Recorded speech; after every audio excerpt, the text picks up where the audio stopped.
स्वतंत्रता का अधिकार। और अनुच्छेद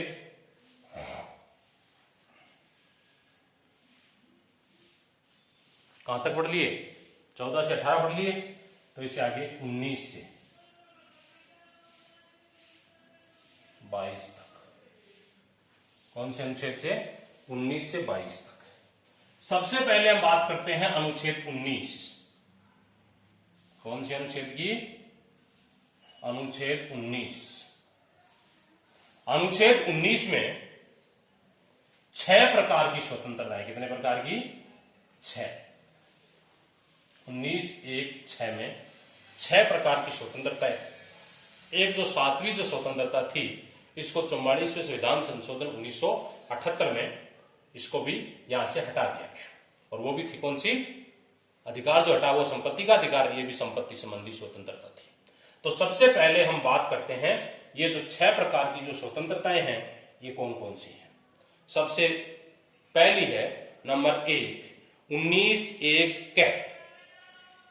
अनुच्छेद 19(1) कैट, विचार अभिव्यक्ति की स्वतंत्रता। कौन सी है? विचार अभिव्यक्ति की स्वतंत्रता। क्या है? विचार अभिव्यक्त का मतलब अपने विचारों को प्रकट करने की स्वतंत्रता। आप अपने विचारों को प्रकट कर सकते हो। भारत के समस्त नागरिकों, चाहे वो राजस्थान का हो, बिहार का हो, उत्तर प्रदेश, यानी पूरे भारत के समस्त नागरिकों को अपने विचार भाषण के माध्यम से या अन्य व्यक्तियों को विचार प्रचार करने की स्वतंत्रता प्रदान की गई है, जिसमें प्रेस की स्वतंत्रता भी शामिल है। किसमें? इस स्वतंत्रता के अधिकार में प्रेस की जो स्वतंत्रता है वो भी शामिल है। किंतु कई बार क्या होता है कि आप तो ये कहोगे कि हम तो किसी को गाली निकालेंगे, हमें तो विचार अभिव्यक्ति की स्वतंत्रता है, हमारे विचार व्यक्त करने, विचार प्रकट करने की स्वतंत्रता है, तो इसका दुरुपयोग नहीं हो, विचार अभिव्यक्ति की स्वतंत्रता का दुरुपयोग नहीं हो। इस दुरुपयोग को रोकने के लिए इस पर प्रतिबंध लगा दिया गया है कि विचार व्यक्त करते समय आप अपने अधिकारों के साथ ही साथ अपने कर्तव्यों का ध्यान रखें। मतलब ऐसे विचारों को व्यक्त नहीं करें जो यदि वही विचार आपको कोई दूसरा बोले तो आपको बुरा लगे। ऐसे विचारों को आप व्यक्त नहीं कर सकते हो। ऐसे विचार ही आप व्यक्त कर सकते हो जो आपको, यदि वही विचार आपको, जो आप दूसरे को बोल रहे हो, यदि वही विचार आपको कोई दूसरा बोले तो आपको वो अच्छे लगे। ऐसे विचारों को विचार अभिव्यक्ति की स्वतंत्रता कहते हैं। क्लियर? अब है 19, इसके आगे जुड़ते जाएंगे। कै के बाद क्या आएगा? ख। 19(1) कै, खे, गे, घे, डे, च को छोड़ देंगे और 6 हो गए ना 6। तो ये 6 प्रकार की स्वतंत्रताएं हैं। अस्त्र शस्त्र रहित। ख में क्या लिखा हुआ है? अस्त्र शस्त्र रहित शांतिपूर्ण सम्मेलन की स्वतंत्रता। अस्त्र शस्त्र रहित शांतिपूर्ण सम्मेलन की स्वतंत्रता। अस्त्र शस्त्र रहित का क्या मतलब है? मतलब आप शांतिपूर्ण कोई सभा बुला सकते हो, सम्मेलन बुला सकते हो, लोग इकट्ठे हो सकते हैं। लेकिन वर्तमान में सरकार द्वारा यह तय कर दिया गया कि 50 से ज्यादा व्यक्ति एक जगह इकट्ठे नहीं हो सकते। जैसे पहले जब कोरोना काल चल रहा था तो ये कह रखा था कि 5 से ज्यादा व्यक्ति, तो उस दौरान हम सभा और सम्मेलन नहीं बुला सकते थे, चाहे अस्त्र शस्त्र हो या शस्त्र है।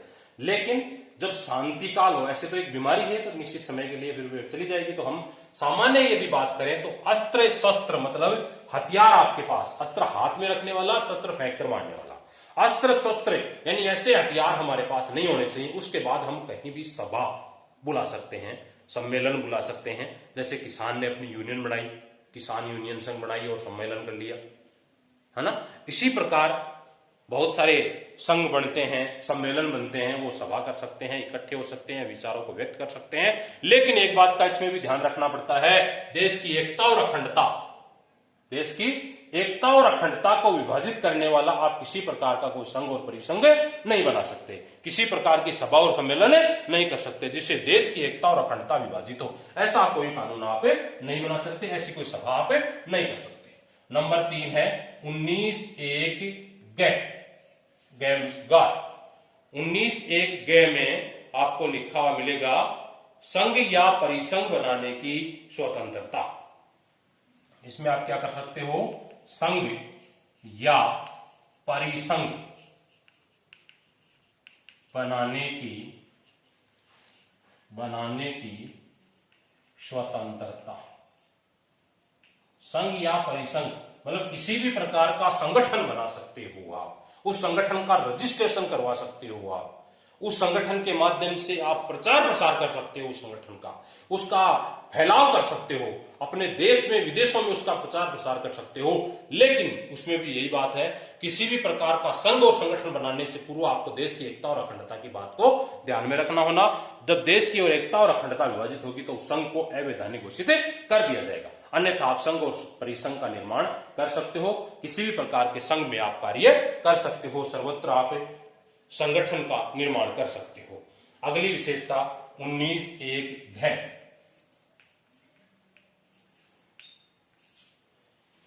19(1) घै 19(1) घै में लिखा हुआ है सर्वत्र भ्रमण या आने जाने की स्वतंत्रता,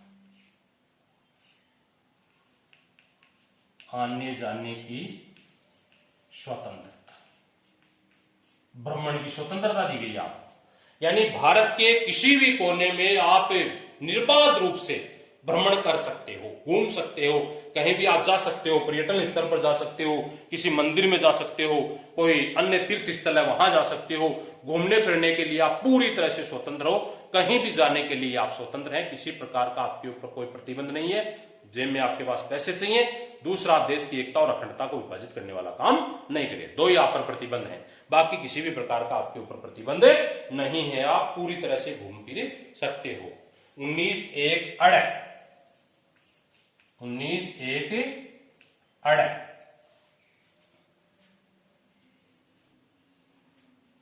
निवास की स्वतंत्रता, निवास की स्वतंत्रता।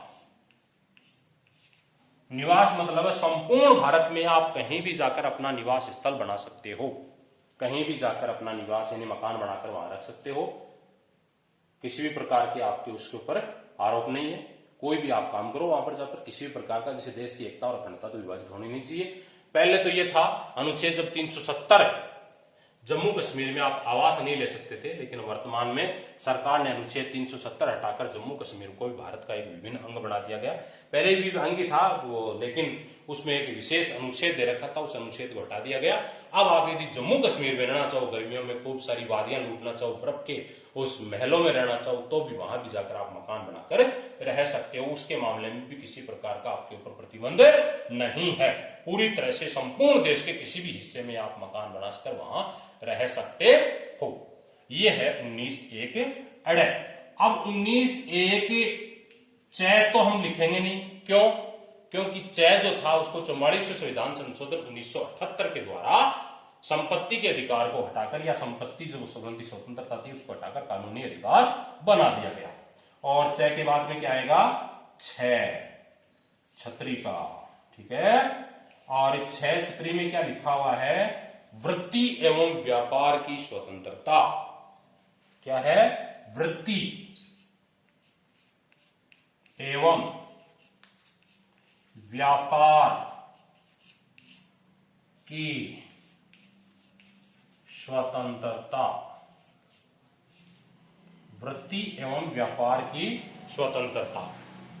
वृत्ति का मतलब है यदि आप कोई नौकरी पेशा करना चाहो तो वो कर सकते हो, किसी भी प्रकार का व्यापार करना चाहो तो वो कर सकते हो। इसका मतलब ये हुआ कि अपनी आजीविका चलाने के लिए किसी प्रकार की नौकरी, किसी प्रकार का रोजगार, किसी भी प्रकार का उद्योग धंधा आप स्थापित कर सकते हो संपूर्ण भारतवर्ष में। इसमें किसी भी प्रकार का किसी भी व्यक्ति के साथ भेदभाव नहीं किया जाएगा। लेकिन इसमें भी एक चीज लगी हुई है कि ऐसे वस्तुओं का आप व्यापार नहीं कर सकते, आप तस्करी नहीं कर सकते जो सरकार द्वारा प्रतिबंधित कर रखी हैं। सरकार द्वारा ऐसे वस्तुएं हैं कि ये आप उनको सामान्यतः बेच नहीं सकते, तो उन पर आपको प्रतिबंधित रहना पड़ेगा। बाकी किसी भी प्रकार का रोजगार, किसी प्रकार का व्यवसाय करने के लिए आप पूरी तरह से स्वतंत्र हो। किसी भी प्रकार का आपके ऊपर बंधन नहीं है, पूरी तरह से आप स्वतंत्र हो, किसी प्रकार की रोक टोक नहीं है। ये है आपकी 19(1) कै ख गै घेड़ और 6 प्रकार की स्वतंत्रताएं 19(1)(6) में। इनमें सबसे जो इंपोर्टेंट है इसको देखो। पहले है विचार और व्यक्ति की स्वतंत्रता, ये अपने विचारों को व्यक्त करने ये पूछा जाता है।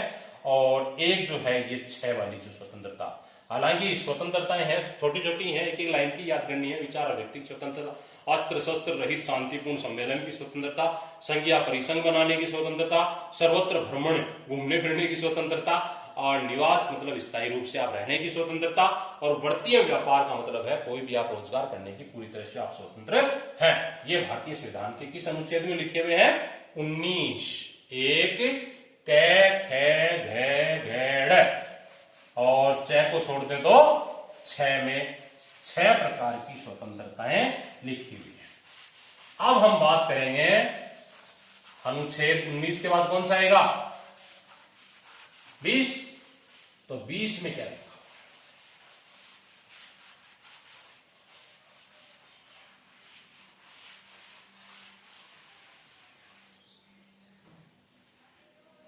अनुच्छेद 20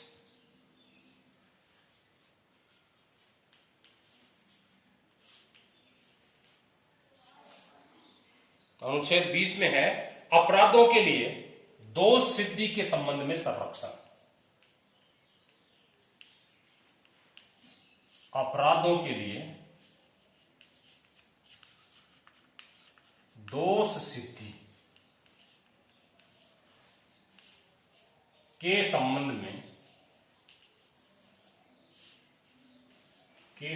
में संरक्षण। अपराध आपने को कर दिया या नहीं किया तो इसके बारे में आप अपना दोष मतलब निर्दोषित होने का प्रयास कर सकते हो। अब देखो अपराध सिद्धि के संबंध की बात करें तो इसमें 3-4 लाइनें कि आप क्या क्या कैसी स्थिति में किसी व्यक्ति को अपराधी घोषित करेंगे। वैसे आप मुजरिम चाहे जिस व्यक्ति को मुजरिम घोषित नहीं कर सकते, कह जरूर सकते हो, लेकिन मुजरिम घोषित करने के लिए पहला है जब तक कि किसी व्यक्ति ने अपराध के समय कानून लागू किसी कानून का उल्लंघन नहीं किया। मतलब अपराधी कब घोषित होगा? मतलब अपराधी किसी व्यक्ति को अपराधी कब माना जाएगा? पहला, जब वो कानून का उल्लंघन करे। कानून का उल्लंघन यदि नहीं किया है तो अपराधी घोषित नहीं किया जाएगा। पहला है यदि उसको अपराधी घोषित करना है तो सबसे पहले कानून का उल्लंघन करता है तो अपराधी माना जाएगा, और उल्लंघन नहीं किया तो अपराधी नहीं माना जाएगा। एक ही अपराध के लिए एक ही अपराध के लिए सजा कितनी बार मिलनी चाहिए? एक बार। एक ही अपराध के लिए एक से अधिक बार सजा नहीं दी जा सकती। एक से अधिक बार सजा नहीं दी जा सकती। सजा नहीं दी जा सकती। और तीसरी बात है किसी व्यक्ति को अपराध करने के संबंध में निर्धारित सजा जो है उससे ज्यादा सजा भी नहीं दे सकती। किसी व्यक्ति को अपराध के समय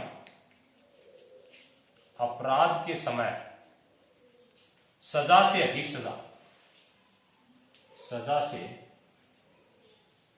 अधिक सजा नहीं दी जा सकती।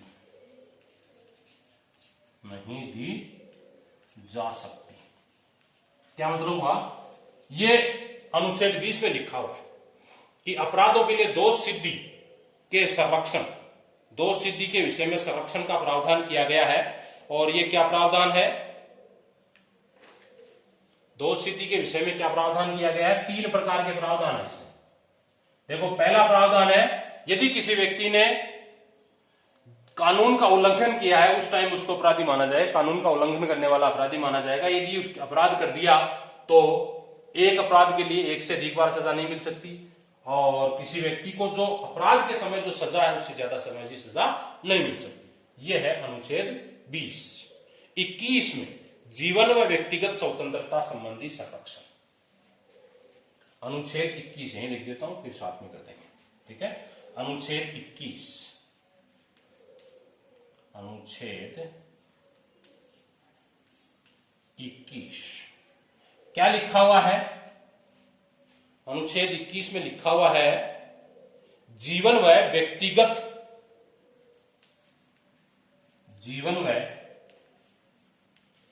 व्यक्तिगत संरक्षण, व्यक्तिगत स्वतंत्रता का संरक्षण